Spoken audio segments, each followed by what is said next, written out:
हाम्रो अनुमान अनुसार न्युक्लियर बम अमेरिका र रुससित मात्र छ। तर हिन्दू ग्रन्थहरूमा पनि यस्तो हतियारहरूको चर्चा धेरै हुने गरेको पाइन्थ्यो। हामीहरूले ब्रह्मास्त्र, ब्रह्माश्री अस्त्र आदिको नाम सुनेका छौँ।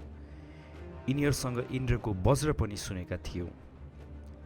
न्युक्लियर बमको नाम सुरुमा एटोमिक बम राखिएको थियो। यसलाई पुरा हुन न्युक्लियर रियाक्सन चाहिन्छ भन्ने भएर पछि यसको नाम न्युक्लियर बम राखियो।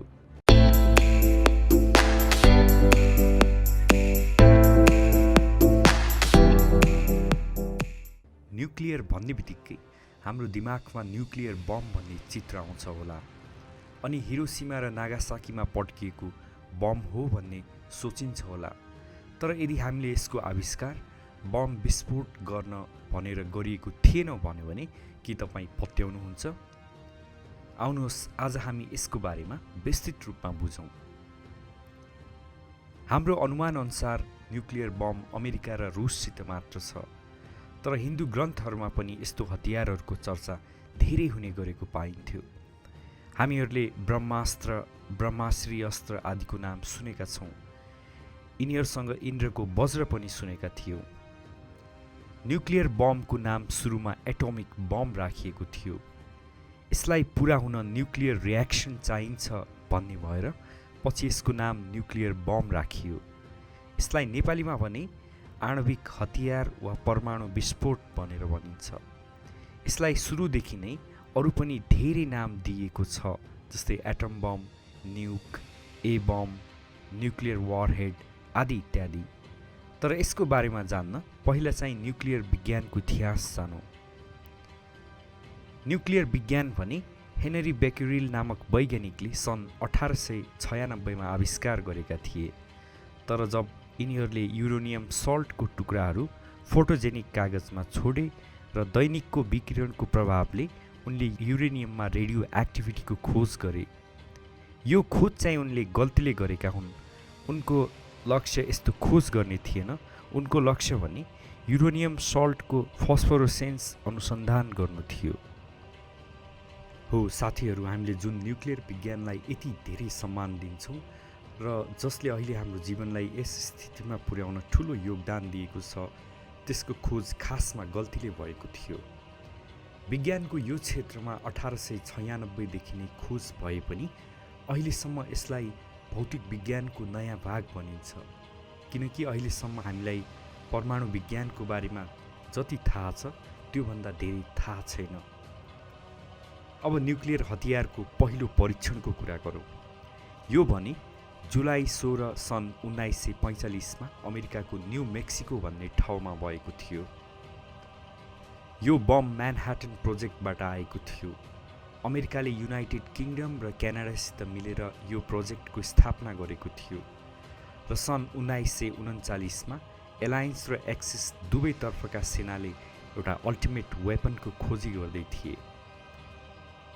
त्यो हतियार युद्धको मुहार फेर्नका लागि अति आवश्यक मानिन्थ्यो।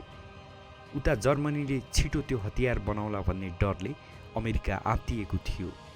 त्यही कारण पनि हतार हतार भित्रभित्रै यो हतियारको निर्माणमा सबै एकजुट भएका थिए।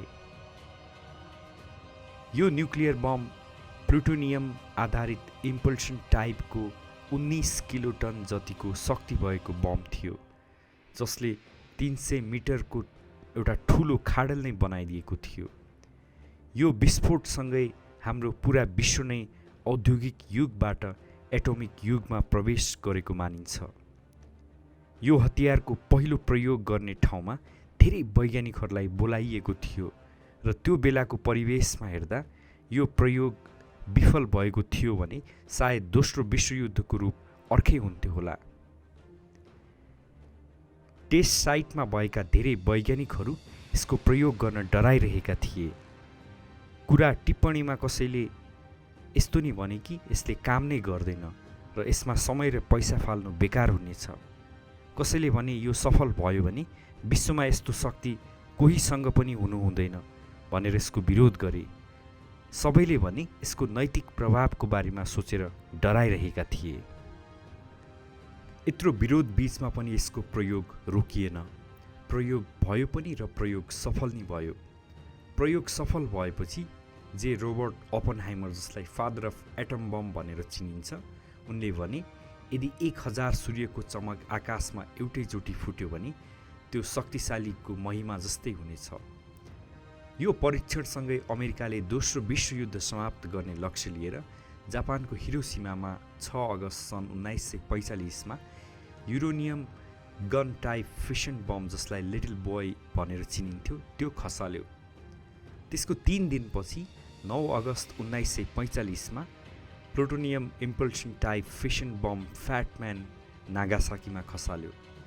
यसले गर्दा सर्वसाधारण र सैनिक गरेर जापानलाई 2 लाख जनाको ज्यानको क्षति भयो र अहिलेसम्म पनि यी दुई ठाउँमा बमको विकिरणले गर्दा बसोबास गर्न सकिएको छैन।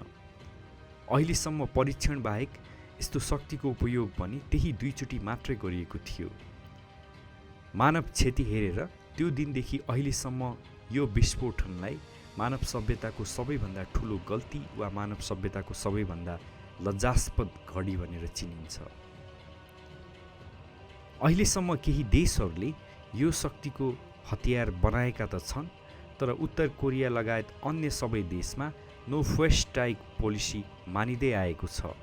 यो नीति भनेको आफूले परमाणु हतियारको प्रयोग पहिला गर्न नपाउने नियम जस्तै छ, जसले गर्दा यदि तेस्रो विश्वयुद्ध भए पनि यी हतियारको प्रयोग अर्को देशको आदेश नआउन्जेल गर्न पाइने छैन। यी हतियारहरू भने अहिले यदि मानव सभ्यतालाई नै खतरा पर्ने कुनै बाहिरको विपत्ति आयो भने मात्र प्रयोग गर्ने भनेर सञ्चय गरेर राखिएका छन्। अमेरिकासँगै Soviet Union, United Kingdom, France, चीन, भारत, पाकिस्तान, उत्तर Korea, Israel, Germany, Turkey, Italy, Belgium, Netherlands र दक्षिण अफ्रिकासँग पनि परमाणु हतियार छ। अनि दक्षिण अफ्रिकाले भने यो हतियार बनाएको तर विश्व सुरक्षालाई ध्यानमा राखेर यी हतियारहरूलाई नष्ट गरिसकेको कुराको दाबी गरेको पाइन्छ। साथै सोभियत युनियनबाट अहिले रसियासँग मात्रै परमाणु हतियार अर्थात् एटम बम छ। अनि जर्मनी, इटली, टर्की, बेल्जियम र नेदरल्यान्ड्सले भने आणविक हतियार साझा राज्यहरू हुन्, जसलाई अङ्ग्रेजीमा न्युक्लियर वेपन्स सेयरिङ स्टेट्स नि भनिन्छ।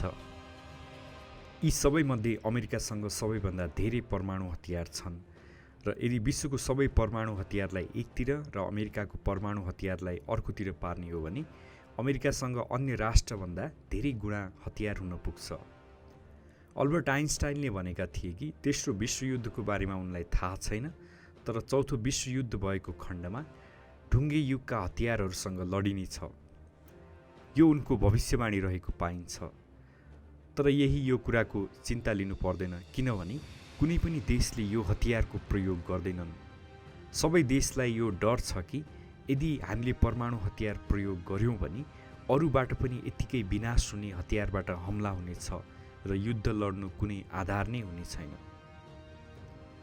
साथै विश्व शान्ति सङ्गठनको आगमनले अहिलेसम्मकै ठुलो फड्को मारेको देखिन्छ, किनभने दोस्रो विश्वयुद्धपछि पनि अहिलेसम्म यसले गर्दा कुनै पनि ठुला युद्ध हुन दिएको छैन र सायद नहोला पनि।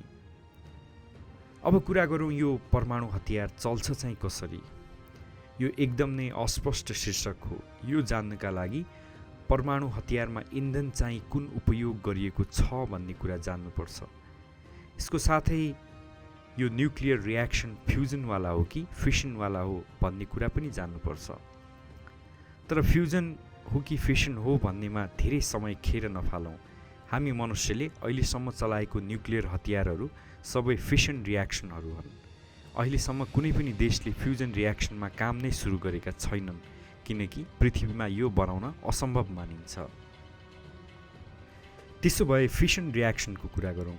फिसन रियाक्सन वा न्युक्लियर फिसन सजिलो भाषामा बुझ्नुपर्दा कुनै पनि भावी विकिरण हेभी रेडियो एक्टिभ भनिएको हो। यसलाई कुनै न्युट्रोनले हानेर टुक्रायो भने त्यो टुक्रालाई नै न्युक्लियर फिसन भनिन्छ। न्युक्लियर फिसन गर्नलाई धेरै युरेनियम 233, युरेनियम 235 र प्लुटोनियम 239 को प्रयोग गरिन्छ। यसमा युरेनियम 2 खेप आउनु गल्ती होइन। युरेनियमको 233 र 235 भनेको युरेनियमका आइसोटोपहरूमध्ये 2 हुन्। जब न्युट्रोनले यी तत्त्वको एटमलाई हान्छन् तब त्यो एटमबाट 2वटा साना न्युक्लियाई र 2-3वटा न्युट्रोन बन्छन्। ती न्युट्रोनले अझै यो प्रक्रिया अगाडि बढाइराख्छन् जबसम्म यसको इन्धन सकिँदैन। जब यी एटम टुक्रिन्छ तब यो टुक्रिएकोबाट धेरै शक्ति निस्किन्छ, जुन शक्ति नै न्युक्लियर शक्ति हो। यो प्रक्रियाको 3वटा तह हुन सक्छन्। पहिलो तह भनेको सब क्रिटिकल भनेर भनिन्छ। यदि कोरमा इन्धन थोरै भयो भने न्युट्रोनले हान्नको लागि इन्धनको मात्रा नै पुग्दैन, जसले गर्दा न्युक्लियर रियाक्सनको प्रक्रिया नै अगाडि बढ्दैन। यो तहमा कुनै चेन रियाक्सन नै हुँदैन, त्यसले कुनै न्युक्लियर हतियार नै बन्दैन। दोस्रो तहलाई क्रिटिकल भनेर भनिन्छ, जसमा भने इन्धनको मात्रा एकदमै ख्याल गरेर होसियारपूर्वक राखिएको हुन्छ। यसमा यति मात्रै इन्धन हुन्छ कि चेन रियाक्सनको प्रक्रिया भइराखोस्, तर यति धेरै इन्धन हुँदैन कि त्यो रियाक्सनलाई नियन्त्रण गर्न नसकियोस्। यस रियाक्सनको प्रयोग गरेर बिजुली उत्पादन नै गरिन्छ। अन्तिममा क्रिटिकलको कुरा गरौँ। यदि धेरै इन्धन भयो र त्यसले चेन रियाक्सन मात्र होइन तर त्यो चेन रियाक्सनबाट नियन्त्रण गर्न नसकिने जति शक्ति निस्कियो भने त्यस किसिमको तहलाई सुपर क्रिटिकल भनिन्छ। यो तहको प्रयोग गरेर न्युक्लियर हतियारहरू बनाइन्छन्। संक्षिप्त रूपमा भन्ने हो भने न्युट्रोनले भारी न्युक्लियाईलाई हान्छ अनि उक्त न्युक्लियाई टुक्रिन्छ। भारी न्युक्लियाई टुक्रिएर साना न्युक्लियाई र 2-3वटा न्युट्रोन बन्छ। त्यो टुक्रिने प्रक्रियामा धेरै शक्ति निस्किन्छ। त्यो शक्ति नै परमाणु शक्ति वा न्युक्लियर एनर्जी हो। टुक्रिँदा बनेको न्युट्रोनले यो प्रक्रिया इन्धन नसकिन्जेलसम्म अघि बढाउँछ। यी हतियारको क्षति गर्ने क्षमता कस्तो हुन्छ भनेर हामीले हिरोसिमा र नागासाकीबाट थाहा पाइसकेका छौँ। तर फिसन बम भन्दा पनि शक्तिशाली अझ धेरै नै शक्ति स्रोतहरू छन्। ती स्रोत के हुन् र कसरी काम गर्छन् भन्ने बारेमा हामी अर्को भागमा कुरा गर्नेछौँ। तपाईलाई आजको भिडियो कस्तो लाग्यो हामीलाई कमेन्टमा प्रतिक्रिया दिन नभुल्नुहोला।